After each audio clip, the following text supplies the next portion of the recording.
పాత్రం దేవచ్చాది గుణార్ణవం యతీంద్ర ప్రవణం వందే రమ్యజామాతరం మునిం లక్ష్మీనాథ సమారంభాన్ నాదయామున మధ్యమాం అస్మదాచార్య పర్యంతం వందే గురు పరంపరాం యో నిత్యమచ్యుత పదాంబుజేత్మరుక్మ వ్యామోహతస్తరాణి తృణాయమేనే అస్మద్గురోర్భగవతోస్య దయైక సింధోః రామానుజస్య చరణో శరణం ప్రపద్యే మాతా పితా యోతయస్తనయా విభూతిః సర్వం యదేవ నియమేన మదన్వయానాం ఆద్యస్య న కులపతేర్వకులాభిరామం శ్రీమత్తదంగ్రీగళం ప్రణమామి మూర్ధ్నా భూతం సరస్య మహదాహ్వయ భట్టనాద శ్రీభక్తిసార కులశేఖర యోగివాహాన్ భక్తాంగిరేణ పరకాలయతీంద్రమిశ్రాన్ శ్రీమత్పరాంకుశమనిం ప్రణతోస్మి నిత్యం నాదం పంకజనేత్రరామ యమునా వాస్తవ్యమాలాద్రాన్ యోగేంద్రం కురికేశి చంద్రజగతిం గోవిందపురాదిపౌ భట్టార్యన్యగమాంత యోగ జగదాచార్యౌ సకృష్ణద్వయో వందే మాధవ పద్మనాభ సుమన కోలేశ దేవాదిపాన్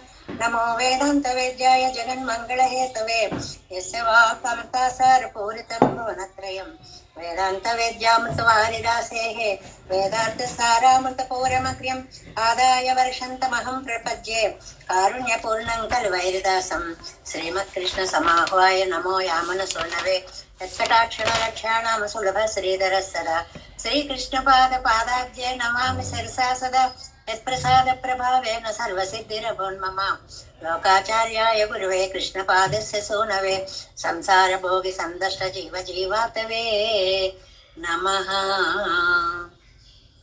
శృత్యర్థసారజనకం స్మృతి బాలమిత్రం పద్మోల్లసద్భగవదేంద్రి పురాణబంధం జ్ఞానాదిరాజమభయప్రదరాజపుత్రం అస్మద్గురుం పరమకారుణికం నమామి. ద్రావిడాంనాయ హృదయం గురు పర్వక్రమాగతం రమ్య జామాతృదేవేన దర్శితం కృష్ణసూనన సుందర జామాతృమనే ప్రపద్యే చరణాంబుజం సంసారార్ణవసం అగ్నజంతు సంతారపోతకం నమోస్తు దేవరాజాయ చతుర్గ్రామ నివాసినే రామానుజార్య దాసస్య సుతాయ గుణశాలినే నమ శ్రీశైలనాథాయ కుంతీ నగర జన్మనే ప్రసాదలబ్ధ పరమ ప్రాప్య కైంకర్యశాలినే శ్రీశైలేశ దయాపాత్రం ధీభక్త్యాది గుణార్ణవం నితేంద్ర ప్రవణం వందే రమ్య జామాతరం మునిం. శ్రీరంగ సింహగిరి దేశిక పాద సేవా ప్రాప్తాఖిల ద్రౌడ వేద రహస్య జాతం శ్రీ గౌతమాన్వయజమాశ్రిత భాగధేయం గోపాల దేశికమహం శరణం ప్రపద్యే కౌశికాన్వయ సంజాతం వెంకటార్యతనోభవం వేదాంతాచార్య సశిష్యం ఉడయవర్లం భజే శ్రీమద్ వెంకటరంగారి శిష్యం సశిష్య సేవతిం శ్రీలక్ష్మణార్య విబుధం సంశ్రయే దేవి దీప్తయే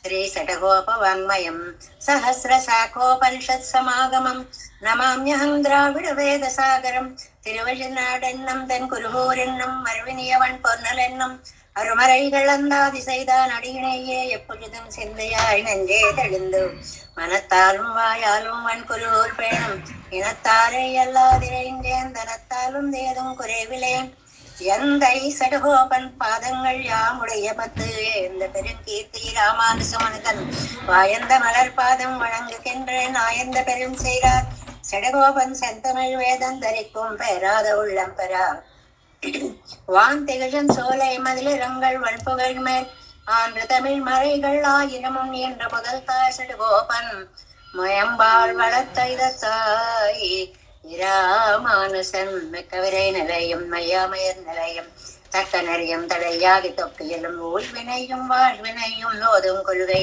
எறுபோன் யாழினிசை வேதத்தையில் நம்மாழ்வார் திவ்ய திருவடிகளே சரணம் எம்பெருமானார் திவ்ய திருவடிகளே சரணம் ஜீயர் திவ்ய திருவடிகளே சரணம் ஓம் அஸ்மத்குருப்யோ நமஹ. జై శ్రీమన్నారాయణ. భాగవత గోష్ఠికి దాసోహాలు సమర్పిస్తూ నిన్న ఒక మీటింగ్కి వెళ్ళాము.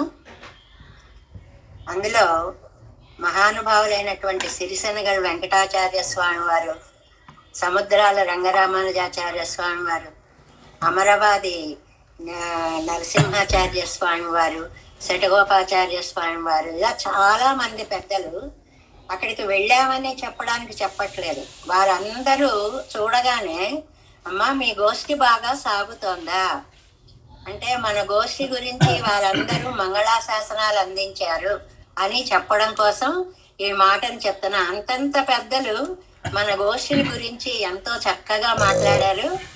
ఎంతమంది మన ఈ ఎస్వి రంగాచార్య స్వామి వారి పెద్దలు వారు ఏం చేశారు అక్కడికి పాపం శ్రమ పడి కూడా. అలాగే మన సభ్యులు ఒక 10 మంది దాకా వచ్చారండి. మంజుల గారు ఇంకా గోష్ఠి వాళ్ళు వీళ్ళు అందరూ చాలా ఆనందమైంది. అది పెద్దల మంగళాశాసనాలు ఆచార్య పరంపర గోష్ఠికి లభించాయి అని చెప్పడం కోసం మాత్రమే ఈ ప్రస్తావన తీసుకురావడం జరిగింది. నమ్మాళ్ళవార్ల అనుగ్రహంతో మనం మొదటి 10ని పూర్తి చేసుకుని 2వ తిరువాయిమడిలో 6వ పాసురంలోకి ప్రవేశించాం. 5 పాసురాలు పూర్తి చేసుకుని 6వ పాసురంలోకి ప్రవేశించాము. ముందుగా పాసురాన్ని అనుసంధానం చేసుకుందాం.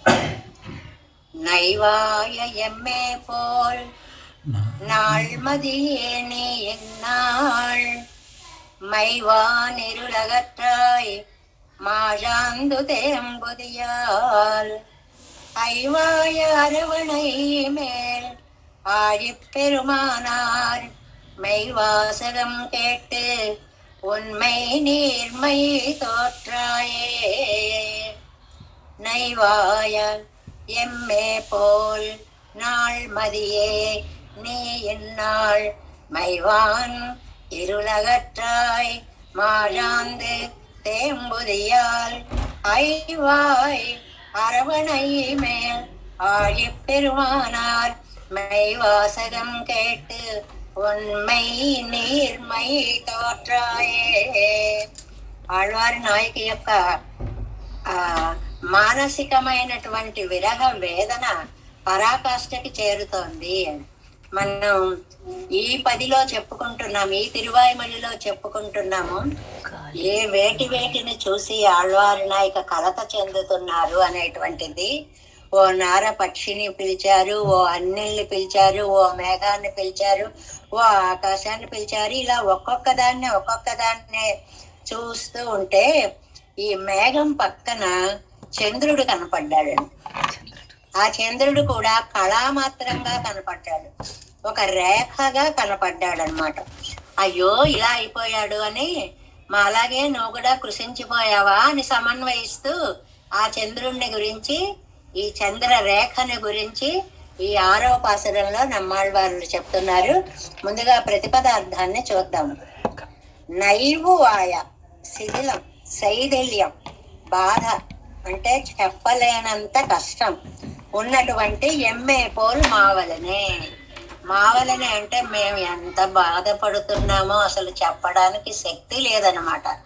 అలాంటి మాలాగే నాళ్ళు మది అంటే చంద్రుడు అండి. అందుకే తిరుప్పావై నుంచి మనం నేర్చుకుంటున్నాం కదా, మార్గళి తెంగళ్ మది నిర ఇంధనం నాళాల్.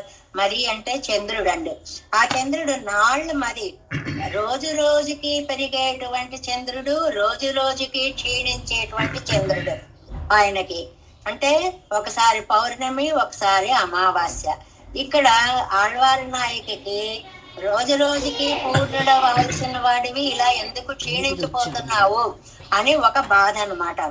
నీ ఇన్నాళ్ళు నువ్వు ఈరోజు వాన్మై ఆకాశంలో కాటుకలా ఉందండి. అది చీకటి, ఇరుಳು ధర్మాజ్ఞానం అంటారు. చీకటి నిండిన భూమి అంటే బాగా ఈ ప్రపంచం అంతా అజ్ఞానం అనే చీకటితో నిండిపోతే అగత్తాయి పోగొట్టలేని వాడి అయ్యావు. చంద్రుడు ఉంటే ఏమవుతుంది?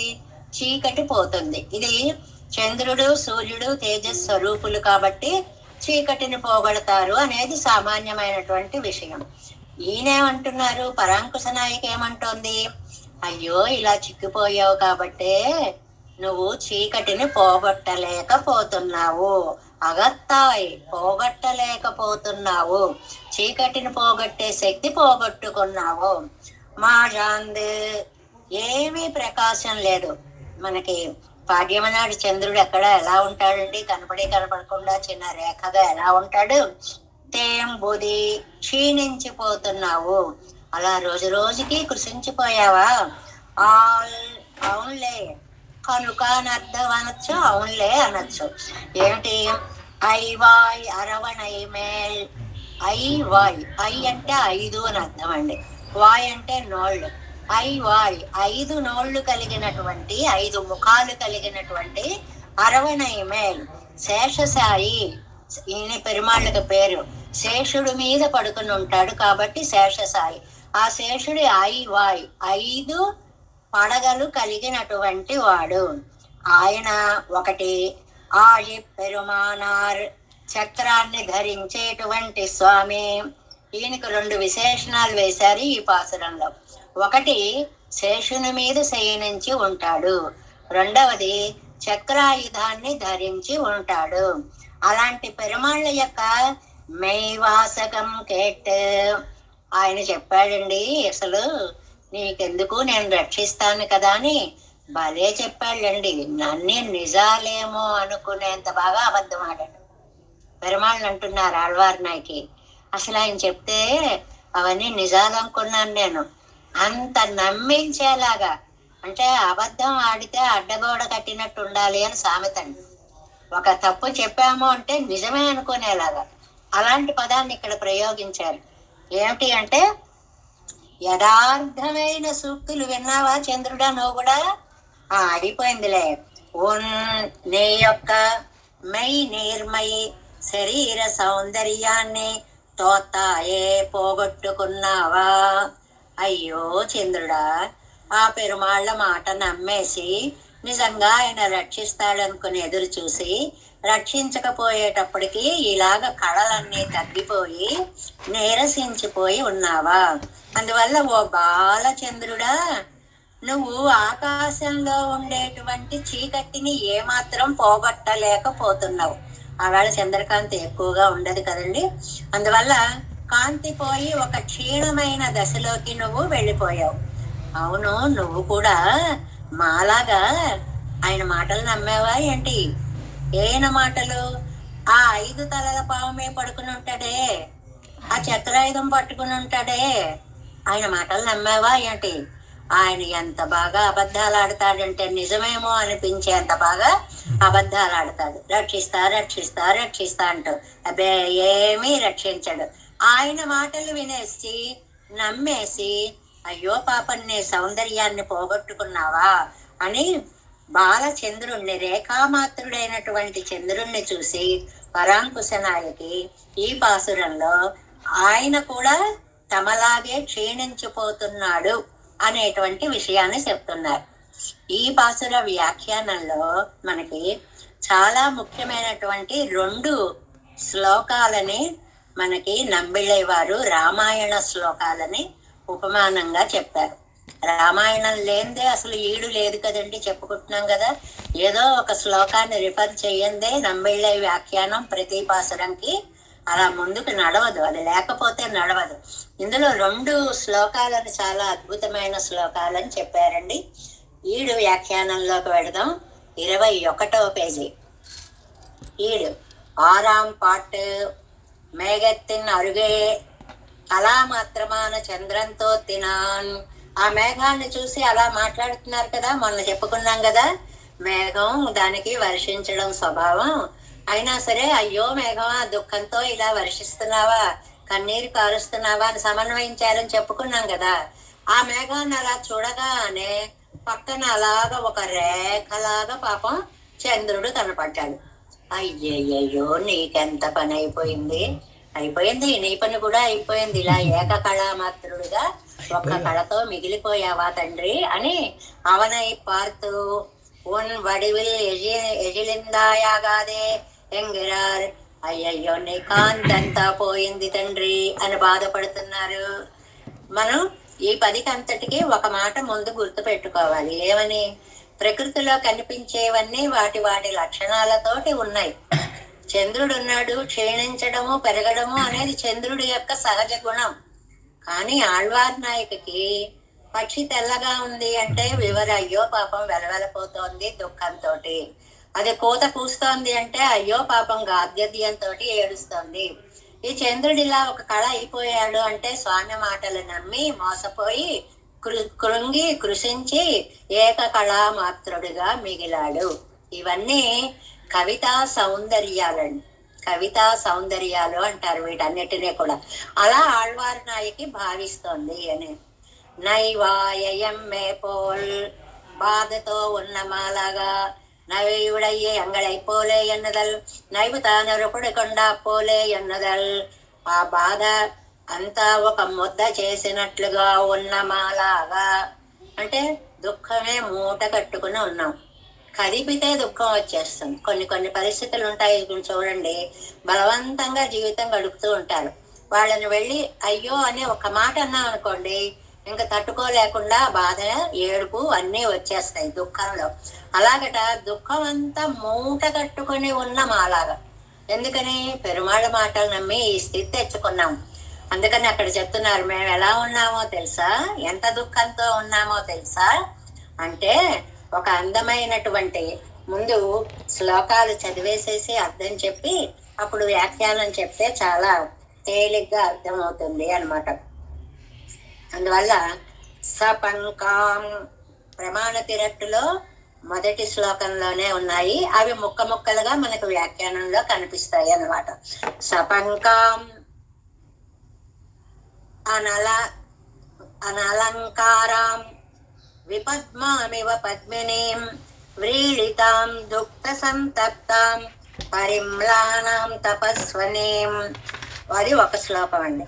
అవ్యక్త లేఖామివ చంద్రలేఖాం పాం సుప్రదిగ్ధామివ హేమలేఖాం క్షత ప్రరూఢామివ బాణలేఖాం వాయు ప్రభగ్నామివ మేఘలేఖాం. చూడండి, అంత్యప్రాసలు వాడితే శ్లోకం ఎంత అందంగా ఉంటుందో. ఈ శ్లోకాన్ని రామాయణంలో మనం అన్నిటికీ కూడా లేఖాం లేఖాం లేఖాం లేఖాం అంటూ అందమైనటువంటి పదాలు. అవ్యక్త లేఖామివ చంద్రలేఖాం పాంసు ప్రదిగ్ధామివ హేమలేఖాం క్షత ప్రరూఢామివ బాణలేఖాం వాయు ప్రభగ్నామివ మేఘలేఖాం సీతానపశ్యన్ మనుజేశ్వరస్య రామస్య పత్నీం వదతాం వరస్య బభూవ దుఃఖాభిహతశ్చిరస్య ప్లవంగమో మంద ఇవ చిరస్య. ఆ ఆంజనేయ స్వామి అడవిలో శ్రీరామచంద్రుడి విరహముతోటి చాలా కన్నీరు మున్నీరై దుఃఖిస్తున్నటువంటి సీతమ్మని దర్శించిన సందర్భంలో శ్లోకాలండి. పెరుమాళ్ళకి దూరమైన ఆత్మ ఎంత దుఃఖాన్ని అనుభవిస్తుంది అనేది రామాయణంలో సీతమ్మ జీవాత్మకి ప్రతీక, చేతన కోటికి ప్రతీక.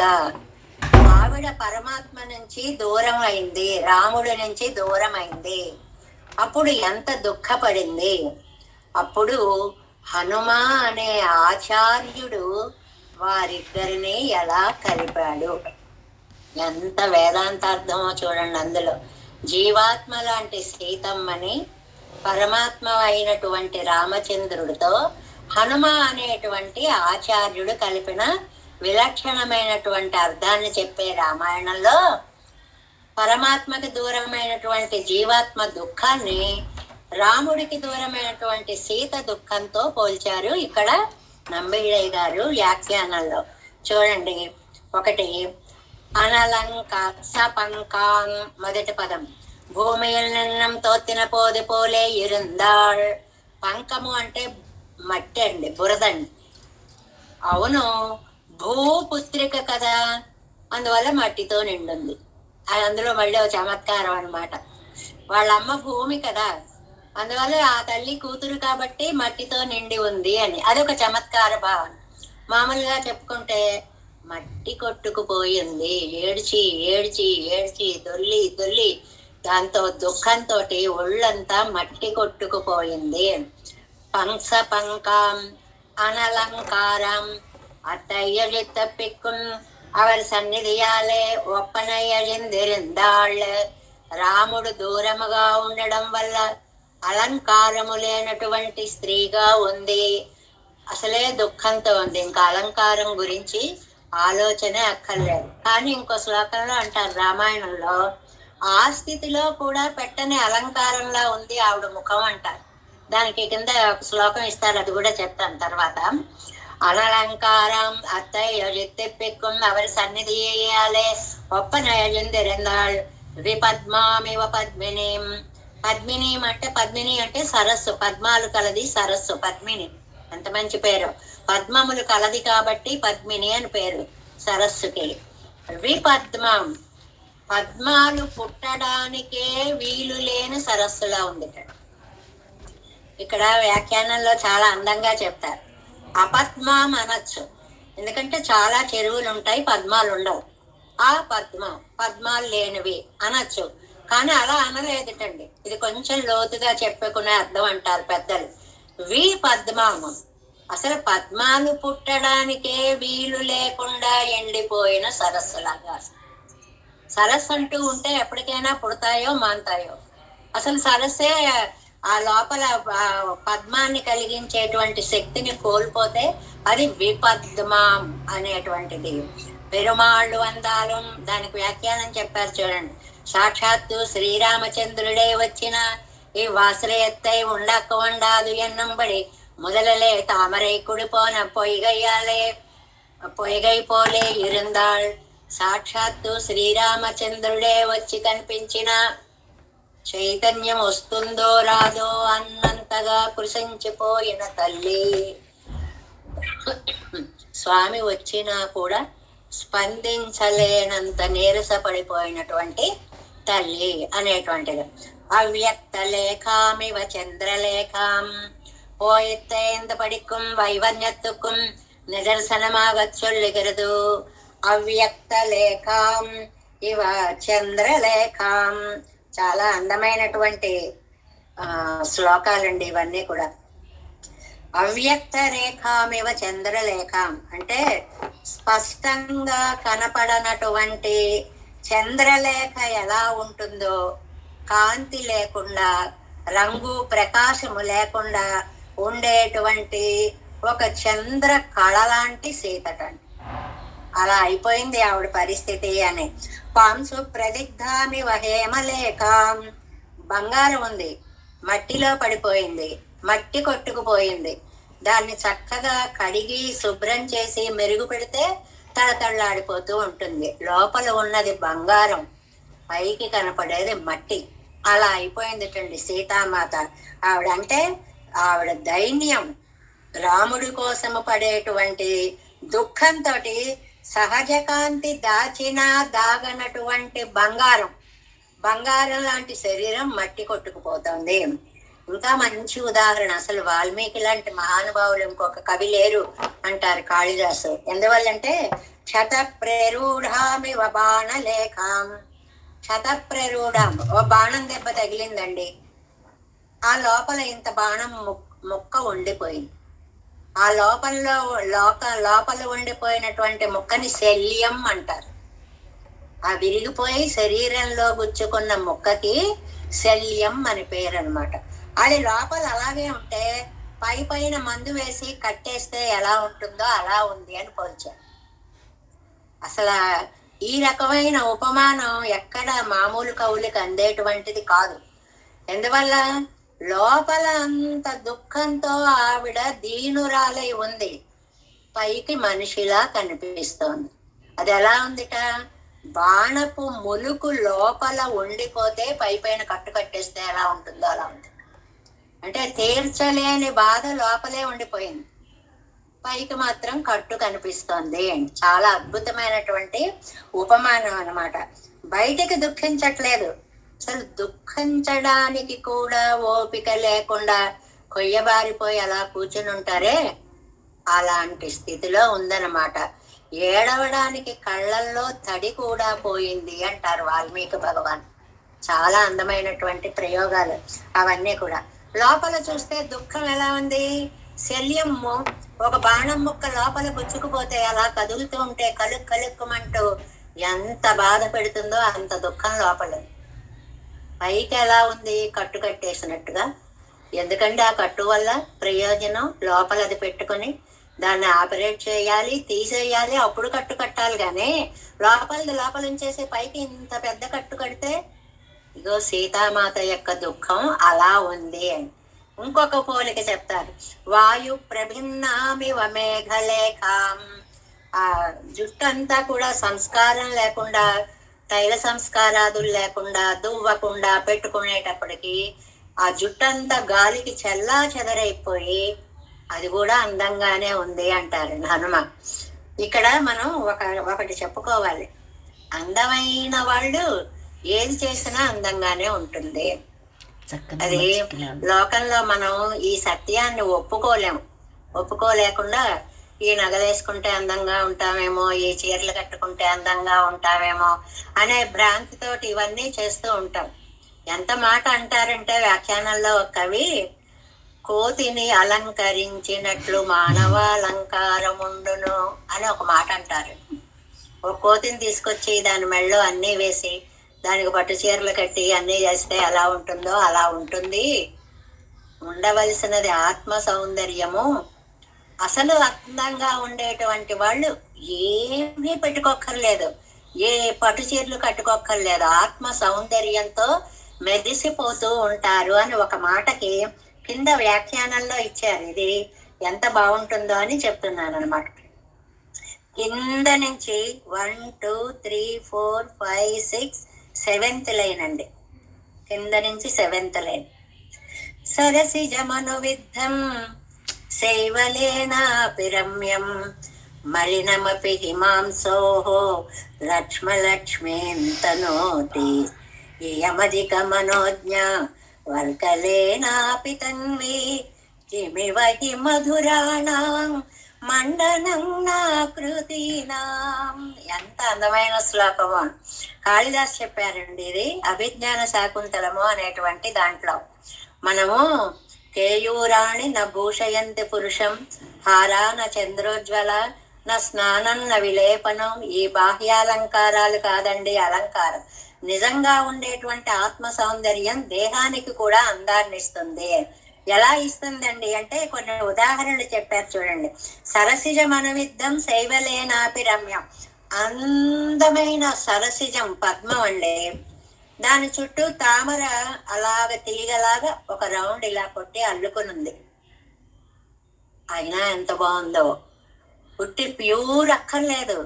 ఇది చక్కగా తెల్లగానో ఎర్రగానో ఉండేటప్పటికి ఆకుపచ్చగా అది అలా ఒక రౌండ్ కొట్టింది అనుకోండి. మనం పువ్వుల్ని చూడండి, గుత్తిలాగా వస్తాం, అటు ఇటు 2 ఆకులు వస్తాయి.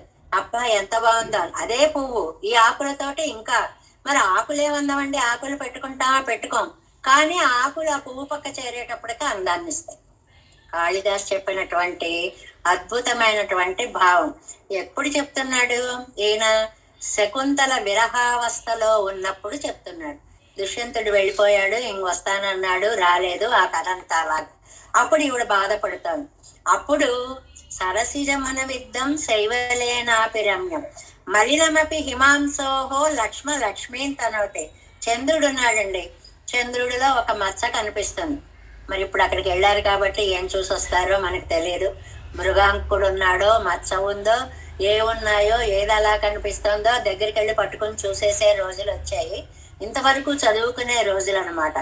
ఆ లక్ష్మీన్ తనోతి ఎంత అందంగా ఉంటుందండి. అంత చంద్రుల్లో మధ్యలో అలాగా కొంతమంది ఏమో లేడి కనిపిస్తోంది అంటారు, కొంతమంది ఏమో ఒక వృద్ధురాలు ఇలా ఒక పట్టు కూర్చుని ఉంది అంటారు, కొంతమంది ఏదో అంటారు. సరే మామూలుగా అబ్బా చంద్రుడు లాంటి ముఖం అండి అంటారు.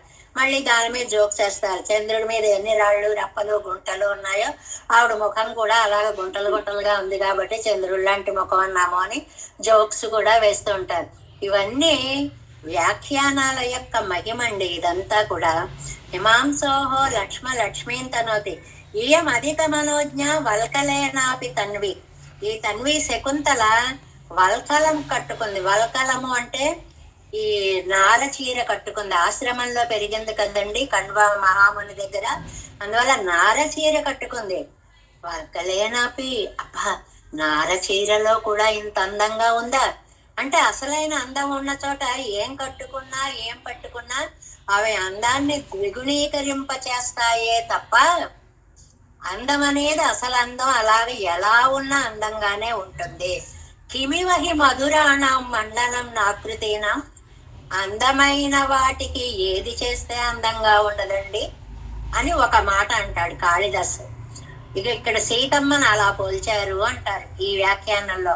మనకి నంబెళ్ళయ్య గారి యొక్క వ్యాఖ్యానానికి దీనికి కనెక్షన్ ఏమిటంటే, ఈవిడ సపంకమైన అనలంకారమైన పద్మాలు పుట్టడానికి వీల్లేని సరస్సులా ఉంది అయినా అవ్యక్త లేఖామివ చంద్రలేఖం, కనపడనటువంటి కాంతి లేనటువంటి చంద్రలేఖలా ఉంది అన్న, వైవర్ణ్యంగా ఉంది అన్న, పాంసు ప్రదిగ్ధామివ హేమలేఖం. అసలు వాల్మీకి లాంటి కవి రెండవ వారు లేరు అని కాళిదాస్ ఇచ్చినటువంటి సర్టిఫికెట్ అది, మామూలు కాదు. పాంసు ప్రదిగ్ధామివ హేమలేఖం, బంగారు తీగ, దానికి కొంచెం బురద పట్టింది, కడిగేయాలి, మెరుగు పెట్టాలి, ఓ తడతడలాడిపోతూ ఉంటుంది. అలాగా అంత అందమైనటువంటి మూర్తి.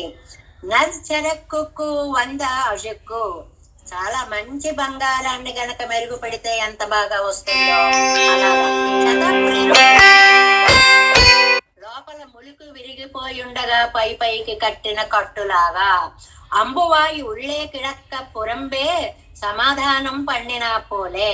అంత అందమైన బాణపు ముక్క లోపల ఉండగానే పై పైకి కట్టిన కట్టులాగా ఉంది. అంటే చెప్పుకోలేని దుఃఖంతో నిండిపోయింది, పైకి ఏమీ కనపడకుండా ఉంది. ఇది సంయమనం చాలా కష్టం. అది కొంతకాలం ఏడ్చిన తర్వాత వచ్చిన పరిస్థితే అయినా ఒక నిగ్రహం అన్నమాట, ఎలాంటి పరిస్థితుల్లో. ఈ సందర్భంగా మనకు ఒక్క మాట చెప్పారు, ఆనందాన్ని 10 మందితో పంచుకోగాని దుఃఖాన్ని 10 మందితో పంచుకోకు అని ఒక మాట అన్నారు. కానీ మనకి ఏమవుతుంది, మన దుఃఖాన్ని ఇతరులతో పంచుకుంటే సగం బాధ పోయినట్టు అవుతుంది. వాళ్ళు వీళ్ళు ఎందుకంటే నమ్మాళ్ళ వారిలే ప్రకృతిని చూసి అయ్యో నువ్వు దుఃఖపడుతున్నావా మాలాగా అదా ఇదా అని పంచుకుంటున్నారు కదా. అలాగా గుండె బరువు దింపుకోవాలంటే దాన్ని ఎవరితోటైనా ఆత్మీయులతో చెప్పుకోవాలి. మరి ఇక్కడ దుఃఖాన్ని పంచుకోకు అని చెప్పడంలో అర్థం ఏమిటి అంటే, నువ్వు అన్ని విషయాల్లో అందరి దగ్గర బయట పడకూడదు. నీకు ఆత్మీయులని అనిపించినప్పుడు నీ మనస్సుని ఆవిష్కరించవచ్చు అనేటువంటి అగవాయి లిజవు పెరుదు ఎన్న తోత్తు విరుద్దాళ్ వాయు ప్రభగ్నామివ. Next page. మేఘలేఖం పెరుం కాత్తాలే సిదర అడి ఉండ మేఘసకలం బోలే ఇరుద్దాళ్. ఒక పెనుగాలికి మేఘము ఎలా చెల్లా చెదిరైపోతుందో అలా మనస్సు చెదిరిపోయినటువంటి స్థితి. ఇది ఎంత అద్భుతమైన పోలికండి. మనస్సు చెదిరిపోయిందండి అనేది చాలా బాగా వాడతాం కదా మనం. అది ఎలా చెదిరిపోయిందిట, వాయువుకి మేఘము ఎలా చెల్లా చెదరైందో అలాగా చెదిరిపోయింది మనస్సు అని. అంత దుఃఖముతో ఉన్నటువంటి సీతామాత. ఇక్కడ చక్కగా మనం చెప్పుకోవచ్చు, మేఘ శకలం బోలేన్. చాలా మంది చదవడాల్లో సా ఈ 2 అక్షరాలకి భేదాన్ని పాటించట్లేదండి ఇవాళ సమాజంలో. ఎలా పలికితే ఏమిటి అని పలుకుతున్నారు. కానీ శా అంటే శాయే అనాలి, సా అంటే సాయే అనాలి. సీతలో సా వేరు, శకుంతలలో శా వేరు. పలికేటప్పుడు 2 ఒకటే పలికేస్తున్నారు. వార్తల్లో వాటిల్లో కూడా చూడండి, సమయం మించిపోయిందని అంటే సమయం ఏమిటి అక్కడ, అది సానే అనాలన్నమాట, సమయము అని. దానికి ఒక మంచి శ్లోకం ఉందండి, యద్యపి బహునాదీతే తదాపి పటపుత్ర వ్యాకరణం. నాయన నువ్వు ఎన్ని చదువుకున్నా సరే గ్రామర్ కూడా కొంచెం తెలుసుకో. సకలం నాబోత్, స్వజనం సకృత్తు శకృత్తు 3 పదాలు ఇచ్చారండి. స్వజనం అంటే మా వాళ్ళండి అని అర్థం. స్వజనం కుక్క మనుషులు. ఎంత తేడా వస్తుందో చూడండి, సాకి శాకి తేడా వస్తాయి. సకలం అందరూ, శకలం ఏదో ముద్ద. స్వజనం సకృత్ ఒక్కసారి, సకృదేవ ప్రపన్నాయ తవాస్మి చేయాచ. శకృత్ అదేదో పదార్థం పేరు. ఇలాగా మేఘ శకలం పోలే ఇరుందాళ్ నాళ్ మదియే నాళాళ్ పూర్ణచంద్రనాన చంద్రనే.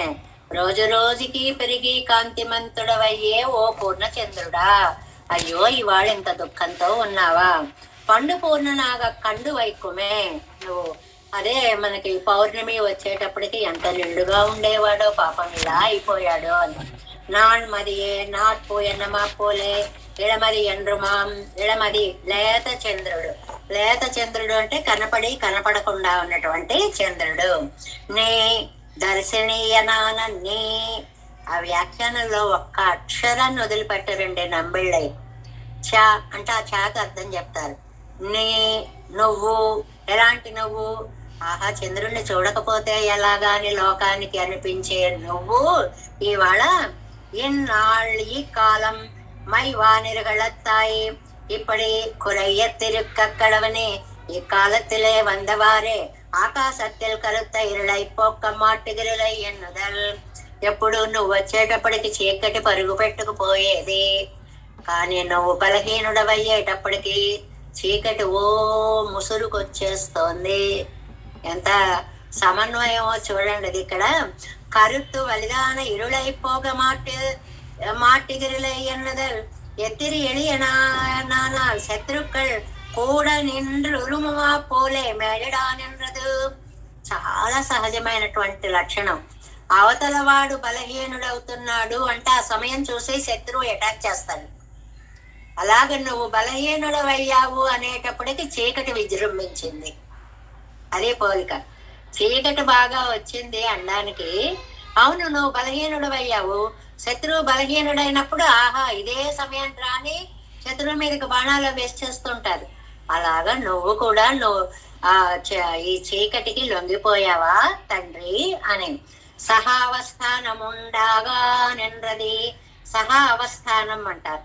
సహా అవస్థానం అంటే చీకటి ఉంటే చంద్ర సూర్యులు ఉండరు, సూర్య చంద్రులు ఉంటే చీకటి ఉండదు. సహ అవస్థ కలిసి ఉండడం అనేటువంటిది ఉండదు. మరి చీకటి వచ్చింది అంటే నిన్ను లేకుండా చేస్తోంది అని అర్థం.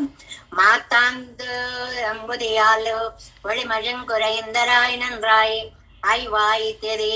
అవునులే, కాంతి అంతా కూడా ఒళి మొజంగి కురైందా, కాంతి అంతా కూడా తగ్గిపోయి పాపం అంటే పాడ్యమి నాటి చంద్రుడికి ఏమి ఊరికే అందంగా ఆకాశంలో రేఖ కనిపిస్తుంది తప్ప మనకి వాటన్నిటికీ ఇప్పుడు మనం కారణాల దగ్గరికి వెళ్ళి చక్కగా తెలుసుకోవచ్చు. ఏ ఏ పరిస్థితుల్లో ఎటువైపు గమనం సాగుతూ ఉంటే సూర్యకాంతి పడ్డంలో తక్కువలు తేడాలు వచ్చి చంద్రకాంతి ఇలా అవుతోంది అనేటువంటిది. ఇక్కడి నుంచి ఆళ్వార్ నాయకికి కోపం వచ్చేసిందండి. ఆ మాట్లాడే పద్ధతిలోనే తెలిసింది కదా, ఏమ్మా నువ్వు కూడా పాపం ఆయన మాట నమ్మావా ఏంటి, ఇలా అయిపోయావు అంటూ మొదలెట్టారు కదా. ఎత్తుగడే అలా వచ్చింది కదా. అయ్యవా ఇచ్చాది అరుడయ్య పెరుం పొయ్యిలే అగప్పట్టాగా మాటలను నేను బ్రహ్మాండంగా నమ్మేశావు కదా. தம்பாம்பு போல் நாவு இரண்டு வாயித்து எங்கரபடியே தமக்கு பொய் சொல்லுவாரு வாயுண்டாகில் தம் పరికరத்துக்கு ఐదు వాయుండం అవడనకు పళ్ళి తోழிమై పడి. చాలా అద్భుతమైన సమన్వయం అండి ఇక్కడ. ఏంటంటే అవునులే, నువ్వు ఎక్కడ పడుకుంటావు? ఆదిశేషుడి మీద పడుకుంటావు. శేషుడికి 2 నాలుకలు, పాముకి నాలుక చివర చీలి ఉంటుంది, 2 నాలుకలు. 2 నాలుకలు అంటే లోకల్లో అర్థం ఏంటి? అబద్ధాల పుట్ట అని అర్థం. ఆయన ఆ శేషుడి మీద పడుకుని పాపం ఆయన లక్షణాలు బాగానే వచ్చాయి. 2 కాదు 10 నాలుకల వాడు అయ్యావు. అంటే ఏమిటి? ఒక్క మాట నిజం లేదు నువ్వు చెప్పేటువంటి మాట అని. ఇదిట పక్క మీద పడుకుని ఆ పాము లక్షణాలు ఈయనకి వచ్చేసాయి పెరుమాళకి. ఏమిటి ఆ పాము లక్షణాలు? 2 నాలుకలు ఉండడం.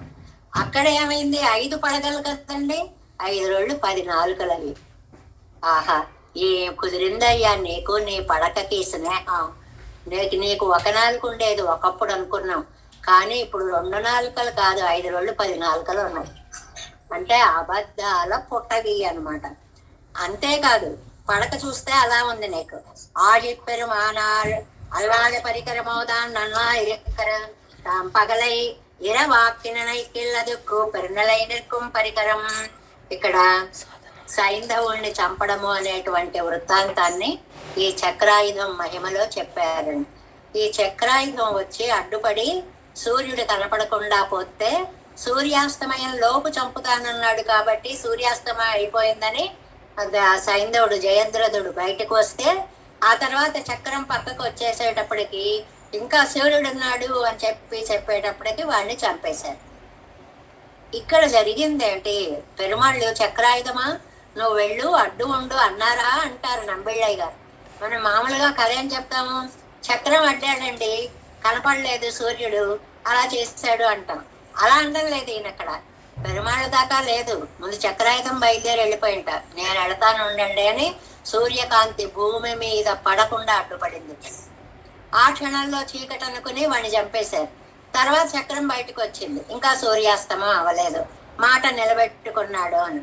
అందుకని చూడండి, తాం పగలై ఇరవాక్కనైకిల్ అదుక్కు పెరునలై నిర్కుం పరికరం, పగల్ని రాత్రి చేయగలిగినటువంటి అద్భుతమైనటువంటి పరికరం చక్రము. పేరవర్గళాలే యానాలే ఇజవిలుం ఎన్నాదాగ ప్రాప్తియుండంగై పెరుమానారు. మనం ఏదైనా కోపం వచ్చినప్పుడు ఒక ఆయన వచ్చారు అనుకోండి, ఆ పెద్ద ఆయన వచ్చాడు, ఆ పెద్ద ఆయన అని కోపం అనమాట. ఆయన పెద్ద ఆయన కాదు, ఒక వ్యంగ్యంగా మాట్లాడడం అనమాట. అదిగో ఆ ధర్మమూర్తి వచ్చాడు అంటే వాడన్నీ అధర్మాలే చేస్తాడు. అలాగట ఇక్కడ పెరుమానార్ ఆ పెద్ద ఆయన ఉన్నాడండి. ఎవరా పెద్ద ఆయన? அவர்களுக்கும் தம் பக்கலிலே பொய்யோத வேண்டும்படி பொய்யால் பெரியவர் பொய்யன்னம் என் நம்பி పుళ్ళవన్ కళ్ళవం పొదయరై అన్నక్కడ వదిరే. అసలు ఆయన అబద్ధాలు ఆడితేటండి అనుమానమే రాటండి అబద్ధం అని. ఆహా నిజమే కదా అని నమ్మేసేంత బాగా అబద్ధాలు ఆడతాడు. ఆడి పెరుమానార్ మైవాసకం ఎన్నవే పొయ్యన్ను ప్రసిద్ధమాయిరుక్కం బోలే కాణం. ఎన్ని అబద్ధాలు, నీ అబద్ధాల బుద్ధి నీ చక్రానికి కూడా వచ్చింది. అందుకే వెళ్ళి అడ్డుపడి సూర్యకాంతి రానియకుండా చేసేసి మళ్ళీ యువతలకి వచ్చేసింది. పొయ్యన్నాదువానెన్నెల్ పొయ్యన్నెల్ నాటార్ పొయ్యోపాధియామే. అబద్ధం అంటే మనందరం చెప్పే అబద్ధం లాంటిది కాదండి. ఎందుకన్నారు ఈ మాట? మనం చెప్పే అబద్ధాలని బాగా ఆరాధిస్తే అది అబద్ధం అని తెలిసిపోతుంది. పెరుమాళ్ళు చెప్పే అబద్ధాలకి అర్థాలు తెలియవు అని ఒక అందమైన భావన. అవరు ఏమని చెప్పాడైనా? సగుదేవ ప్రపన్నాయ తవాస్మీతి చయాచితే అభయం సర్వభూతేభ్యో దదామి ఏ తద్వ్రతం మమాయన్న వార్తై కేటే. ఏయ్ బాలచంద్ర, నువ్వు విన్నావు ఆ శ్లోకం? అయిపోయింది, నీ పని కూడా అయిపోయింది. నీయం ఇప్పటి అగప్పట్టదు, పాపం నువ్వు కూడా ఇలా అయిపోయావు. ఆయన నమ్మేవు అంతే, ఇలా అయిపోయావు. இப்போது உதவாமையாலே பொய்யனரிக்கிறாளరే రామావతారத்தில் మెయ్యం. ఈ సామెత కూడా ఉందండి, రాముడులాగా చెప్పాలి, కృష్ణుడిలా చెయ్యాలి. ఆ రెండిటికి అంత తేడా ఉంది. రామావతారం సత్యవాక్ పరిపాలనకి మూలం. కృష్ణావతారத்தில் పొయ్యిమిరే ఆశ్రిత కుత్తంజం. కృష్ణావతారంలో అబద్ధమే ఆశ్రితుల్ని రక్షించింది. ఎక్కడ నిన్న మనం చెప్పుకున్నామే భీష్మ పర్వంలో విడువు అర్జున నన్ను వదిలిపెట్టేసాయి అంటూ కుప్పించి ఎగసిన కుండలంబుల కాంతితో ఒక్కసారి రథం మీద నుంచి దూకి ఆయుధం పట్టనన్నవాడు పట్టాడు అనే అబద్ధం ఉందే. కృష్ణావతారത്തിൽ పొయ్యుమిరే ఆశ్రితర్కుతంజం.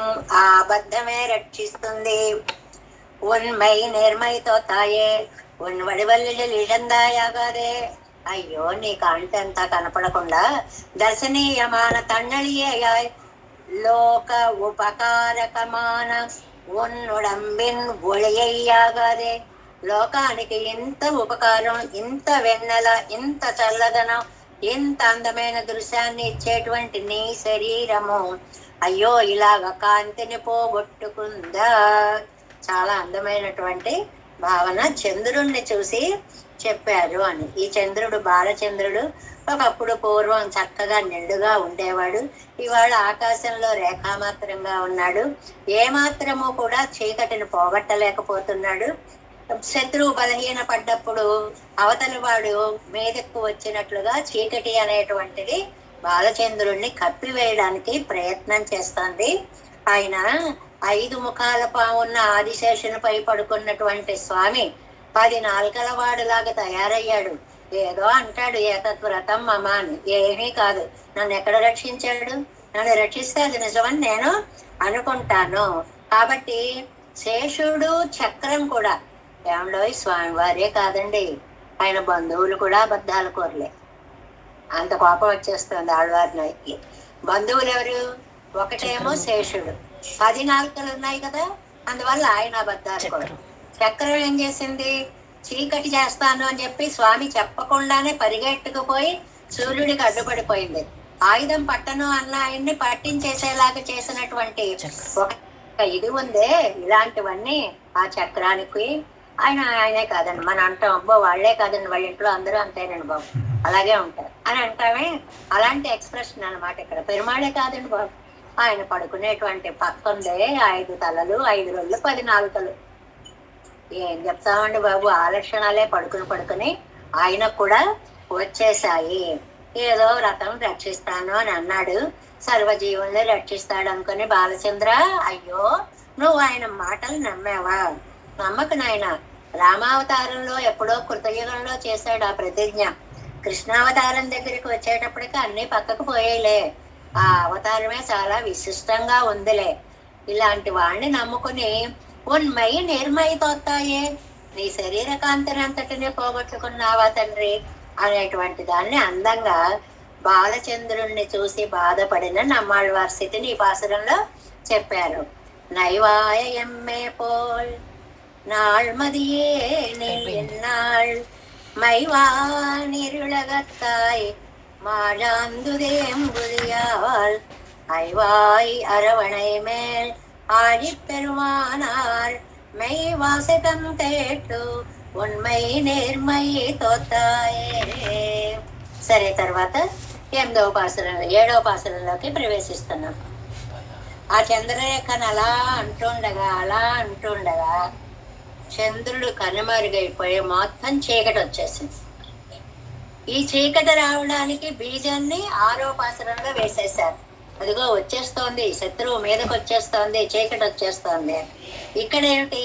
అంధకారాన్ని ఉద్దేశించి, చీకటిని ఉద్దేశించి పలుకుతున్నారు. దీనికి వ్యాఖ్యానాలు పెద్దలైతే ఈ పాసురం ఒక 2-3 గంటలు చెప్పేంత వ్యాఖ్యానం ఉందండి. మనం లైట్ గా పైన స్పృశిస్తూ భావం మాత్రం తెలుసుకుని వెళ్ళిపోతున్నాం.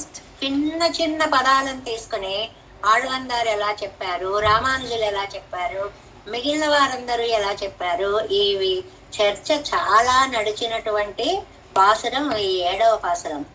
தோத்தோங்கமளநஞ்சம் எம்பெருமான் நாரணர்க்கு எம்மாத்தாமை சொல்லி ஆழவோமை நீ நடுவே வேத்தோர் வகையில் கொடிதாயனையூழி மாத்தாண்மை நெத்தியோ வாழிகனை இருளே.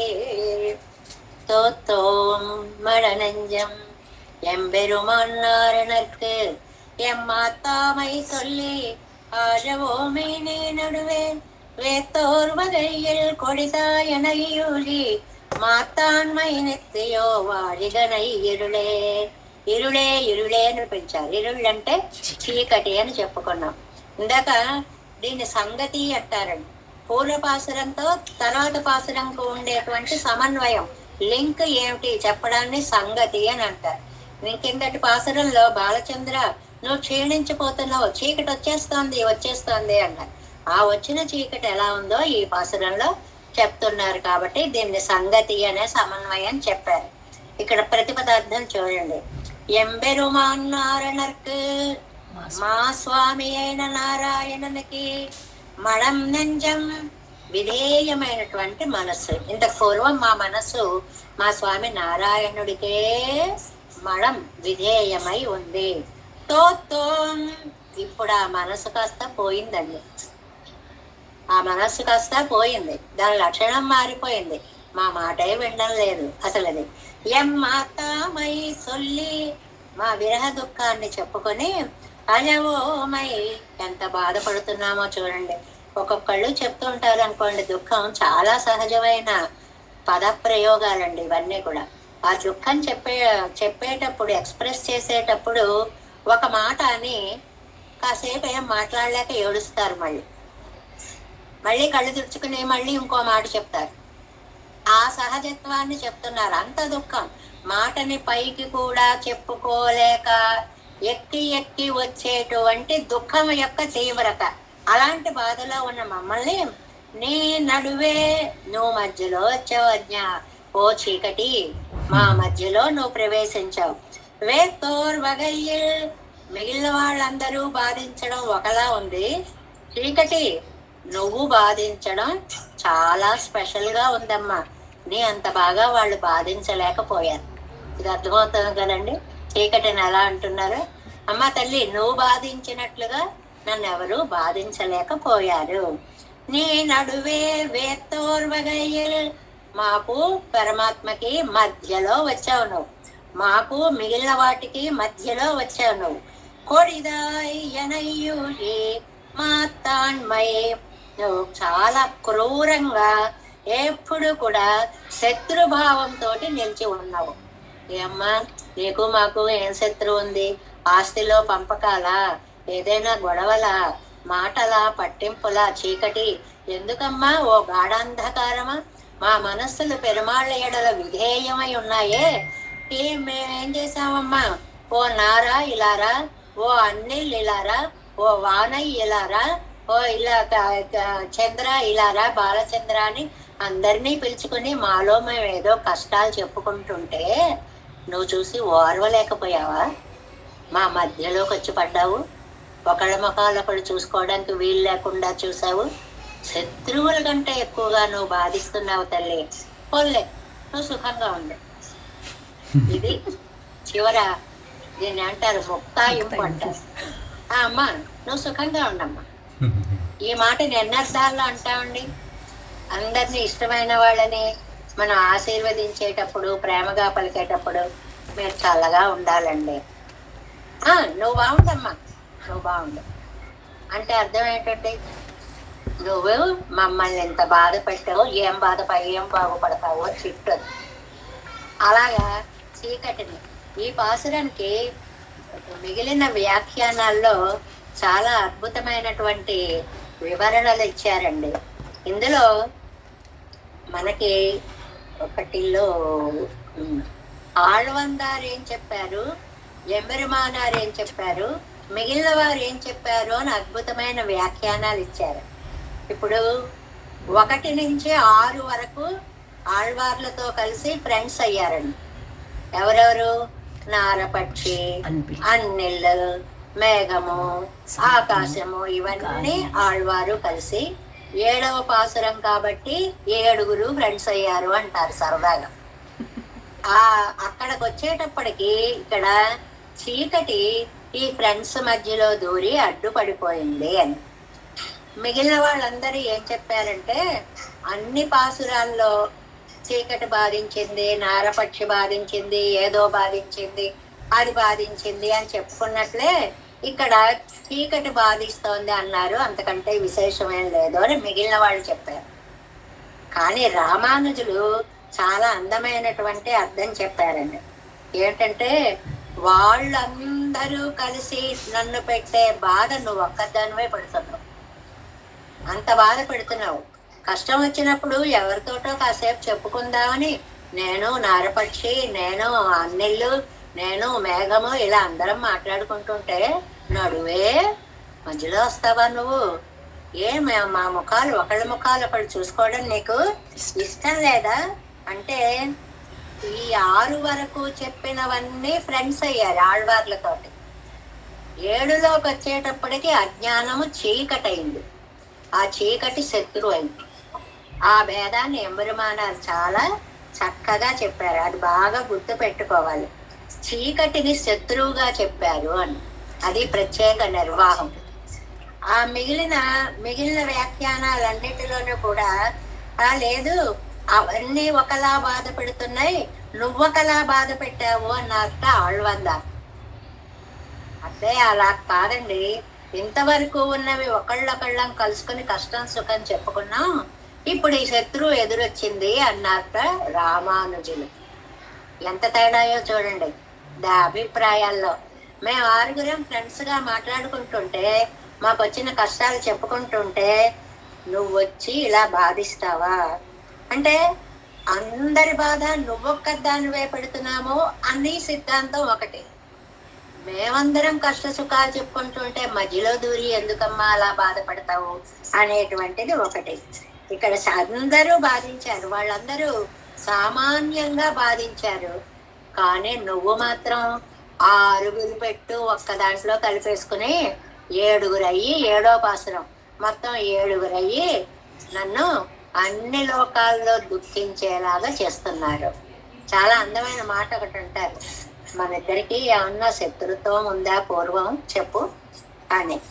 దీనికి ఈ పాసురానికి మనం ప్రతిపదార్థం చెప్పుకున్నామా?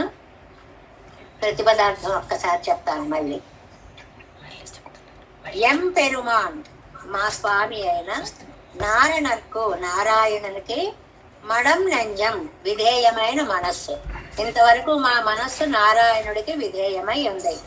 అలాంటి మనస్సుని తోత్వం పోగొట్టేసుకున్నాం. ఏం అత్తామై సొల్లి అழுவோమై ఒకళ్ళకొకళ్ళం కష్టం. ఇదిగో అన్నెళ్ళు ఏమైందో తెలుసా, ఇదిగో నారపక్షి, ఇదిగో బాలచంద్ర, ఓ మేఘమా, ఓ ఆకాశమా, రండి రండి అంటూ ఒక్కొక్కళ్ళని పిలుచుకొని కష్టం సుఖం చెప్పుకుంటుంటే నడువే నువ్వు మధ్యలో వస్తావా? ఇది భగవద్ రామానుజుల వారి అన్వయం అన్నమాట. మధ్యలో వచ్చి వేతోర్ వగయ్యలు కొడుతాయి. హింసించే వాళ్ళందరికీ నువ్వు పెద్ద నాయకురాలు అయిపోయావు, పెద్ద శత్రువు అయిపోయి ఈ శాస్త్రవం శాశ్వతంగా ఉండిపోయేలా వదిలిపెట్టవే ఎప్పటికీ. కనయ్యరులే ఘనమైన చీకటి, చాలా గొప్ప చీకటి, అంధకారమా వాజి నువ్వు బాగుండమ్మా, నువ్వు చాలా బాగుండు అని. దీంట్లో ఉండేటువంటి విశేషాన్ని ఒక్కసారి చెప్తాను, రేపు వ్యాఖ్యానంలోకి వెళదాం. ఏంటి విశేషం అంటే, ఈ తిరువాయుమలంతా ఒక పద్ధతిలో వెడుతోంది. ఆళ్వారి నాయకుకి కొన్ని కనపడ్డాయి. ఒక నారపక్షి అవ్వచ్చు, ఒక అన్నెళ్ళు అవ్వచ్చు, ఇలాంటివి చెప్పుకుంటున్నాం కదా అన్ని. వాటన్నిటి పరిస్థితి సహజం. ఆ కొంగ చేపల కోసం ఎదురు చూడడం, ఆ చంద్రుడు క్షీణిస్తూ మళ్ళీ పెద్దవుతూ ఉండడం, ఇవన్నీ సహజాలు. కానీ నాయకి దాన్ని ఎలా భావించింది? పెరుమాళ్లతో విశ్లేషం ఉండడం వల్ల ఇలా అయిపోతున్నాయి. నాలాగే ఎమ్మైపోల్ మాలా ఉన్నావా నీవేనా సుఖంగా ఉండు అలా అన్నారు. కానీ రామానుజులు ఇక్కడ 7వ పాసురం దగ్గరికి వచ్చేటప్పటికి చీకటిని శత్రువులతో పోల్చారు. చాలా విశేషమైన అర్థం ఇది. చీకటి శత్రువు అయిపోయింది. ఏమ్మా మేము 6గురం కలిసి మాట్లాడుకుంటుంటే చూడలేకపోతున్నావా? నువ్వు మధ్యలో వచ్చి పడ్డావు, ఇంత చీకటివి ఇలా వచ్చేసావు. మేమేమో భగవత్ కైంకర్యం లభించలేదే అని ఓ దుఃఖపడి ఒకళ్ళొకళ్ళం మాట్లాడుతుంటే కారు చీకటి కమ్మి ఆ నారపక్షి ఎక్కడుందో కనపడదు, ఆ అన్నెళ్ళు ఎక్కడుందో కనపడదు, మేఘం ఎక్కడుందో కనపడదు. ఏమొచ్చావు తల్లి, గొప్ప శత్రువువి. మధ్యలోకి వచ్చేసి ఒకళ్ళతో ఒకళ్ళని చెప్పుకుని దుఃఖాన్ని ఉపశమనింప చేసుకోవడానికి వీలు లేకుండా పెద్ద శత్రువు అయిపోయావు. కాబట్టి ఇలాగ రామానుజుల వారు చెప్పినదే చాలా అద్భుతమైనటువంటి సిద్ధాంతము అని చెప్పి అమ్మంగి అన్నాళ్ళు అంటారు చూడండి, అమ్మాళ్ళు అనేటువంటి ఆయన, జనన్యాచార్యులనే ఆయన, ఇంకా చాలా మంది వీరు చెప్పినటువంటి ఈ సిద్ధాంతం చాలా అద్భుతమైనటువంటి సిద్ధాంతము అనేటువంటి దాన్ని మనకి చెప్పారు. ఒకసారి పాసురాన్ని అనుసంధానం చేసుకుందాం. தோத்தோம் மடநஞ்சம் எம்பெருமான் நாரணக்கு எமாத்தாமை சொல்லி ஆழவோமை நீ நடுவே வேத்தோர் வகையில் கொடிதாயனையோழி மாத்தாண்மை நெத்தியோ வாழே கனை இருளே. நம்மாழ்வார் திவ்ய திருவடிகளே சரணம், எம்பெருமானார் திவ்ய திருவடிகளே சரணம், ஜீயர் திவ்ய திருவடிகளே சரணம். தேவேசம் கோலநாதம் நத்தைகமனசம் பத்மநாபம் ரமேசம் லோகார்யம் கிருஷ்ணயுக்மேன ச நிகமசிரோ யோகி பட்டாரகோ ச கோவிந்தம் பூரநாதேன சகுரு கேசேந்திரம் யதீந்திரம் மாலாதுர்யாமனார்யோ மௌலிதே ராம பத்மாட்சநாத திருவரண்மால் சேனை முதல செடுகோபன்னாதவன சேரி யக்கண்டார் வணக்கால் நம்பி சென்றார் ஆள வந்தார் குருமாலாதவர் கொள்கை பிறார்க்கம்பாமிதிராசர் கோவிந்தர் கோரேசர் பட்டர் வேதாந்தமணி இருகண்ணர் கம்புழைய நம்பிள்ளை இவர் ஈடளித்தற்கே எந்த மாதவர் பற்பனாபரி உரண்டாளர் திருவடியொன்றிய தேவ பெருமாள் கை கொண்டள்ளும் திருமலையாழ்வார் பதங்கள் முன் என் உள் சேரந்தனுமே நமோஸ்து தேவராஜாய் சதுர்பிராமணி வாசனே ராமானுஜாரிதாச சுதாய் குணசாலினே நம श्रीशैलनाथाय कुंती नगर जन्मने प्रसाद परम प्राप्य कैंकर्यशालिने श्रीशैलेश दयापात्रं देवत्यादि गुणार्णव यतीन्द्र प्रवणं वन्दे रम्य जामातरं வாழி திருவாய் மழைப்பிள்ளை மாதவ வாழ்வாழும் மனவாழ மாமனியன் வாழியமன்மாறும் திருவாய் மழைப்பிள்ளை மாநிலத்தார் தேரும் வழி இறைக்கும் செய்யர் ஸ்ரீரங்க சிம்மகிரி தேசிக பாத சேவா பிரதாகில திருட வேத ரகசிய ஜாத்தம் ஸ்ரீ கௌதமான்வயஜம் ஆஸ்ரித பாகதேயம் கோபாலதேசகமகம் சரணம் பிரபஜ்ய கௌசிகான்வய சஞ்சாதம் வெங்கடாரிதனோ பவன் வேதாந்தாச்சாரி சசிஷமுடைவல்லுமாம்படி श्रीमद् वेंकटरंगार्य शिष्यं सशिष्य सेवकं श्री लक्ष्मणार्य विभुतं संप्रये देवी दीप्तये ओम अस्मद्गुरुभ्यो नमः। जय श्रीमन्नारायण।